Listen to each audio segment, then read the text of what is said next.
उपमुख्यमंत्री सुनेत्रा पवार यांच्याबाबत काँग्रेस पक्षाकडून करण्यात आलेल्या गुंगी गुडिया या वादग्रस्त वक्तव्याच्या निषेधार्थ मुरगुडसह महाराष्ट्रातील विविध शहरांमध्ये राष्ट्रवादी काँग्रेस अजित पवार गटाच्या कार्यकर्त्यांनी आक्रमक आंदोलन केली।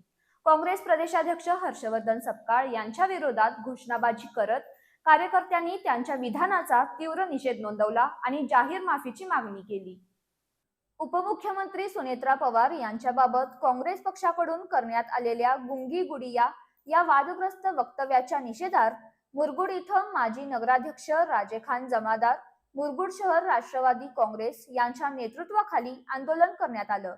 यावेळी माजी नगरसेवक विशाल सूर्यवंशी, अमर सनगर, दत्तात्रय साळोखे, आकाश दरेकर, सचिन मेंढके, शशिकांत गोधडे, शंकरराव इंगवले, सागर भारमल, महेश कांबळे, सूरज गायकवाड, फिरोज जमादार, रतन मोरबाडे, शेखर रनवरे, बाजीराव शेणवी, समाधान बोते, विजय माने, संदीप सनगर, आदेश गोधडे यांच्यासह अजित पवार गट राष्ट्रवादी काँग्रेसचे प्रमुख पदाधिकारी उपस्थित होते।